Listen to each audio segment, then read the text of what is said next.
So, magandang hapon po sa ating lahat. I-share ko po sa inyo yung salita ng Diyos. Una muna po yung bad news, no? Bad news muna po. Sabi po sa salita ng Diyos, for all have sinned and come short of the glory of God. So, sa Tagalog po niyan, ang lahat nga ay nagkasala at hindi nakaabot sa kaluwalhatian ng Diyos. So, lahat po tayo, ng mga tao sa mundong ito, ay makasalanan sa harapan ng Diyos, nagkasala sa Diyos, hindi po tayo matuwid, hindi po tayo perfecto, ano? Lahat po tayo nagkasala sa harapan ng Diyos, no? Makasalanan, hindi mabuti, hindi good, na po. Yun yung bad news. Dahil makasalanan po tayo, ang nakakalungkot po na ating sasapitin, ang kabayaran ng kasalanan po, sabi ng salita ng Diyos, kamatayan. Papunta po doon sa impyerno. Yun po yung nakakalungkot na bad news.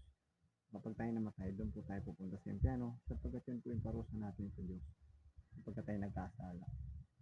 Ano?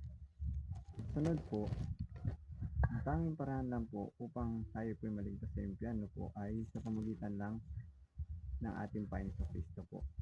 Nababasahin po natin yung Romans 6:23 po. Sabi dito, for the wages of sin is death, but the gift of God is eternal life through Jesus Christ our Lord. Sabi ng salita po ng Diyos, kagaya po na una ko sinabi sa inyo po, ang salita ng Diyos, makasalanan tayo at ang bayad sa ating kasalanan ay kamatayan din po sa impyerno. Pero merong daan po para maligtas tayo sa impyerno. May regalo ang Diyos sa atin na buhay walang gan. Matatagpuan po sa ating Panginoon Kristo. Si Jesus Christ lang po na anak ng Diyos, may kapangyarihan makapagligtas sa atin sa impyerno. Wala nang iba, siya lang po, nag-iisang Panginoon natin, tagapagligtas. Wala na pong iba, siya lang. So, sabi dito sa salita ng Diyos, ang kaligtasan regalo. Gift, binibigay ng Diyos. Free sa lahat ng tao po ng libre, walang bayad. No? Yun ang sabi ng salita ng Diyos. At ang kagandahan pa po, hindi mo to kailangan paghirapan. Tatanggapin mo lang. So, ngayong hapon na to, tayo po magpapray ng isang pagsisisi at pagtanggap sa Panginoon. Repent, no?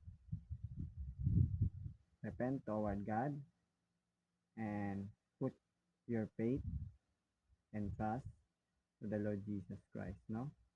The Son of God. Yun po sabi ng Bible. Kaya tayo magpa-pray po, no? So, next ano po natin? Ma-pray po tayo. Next video po, no?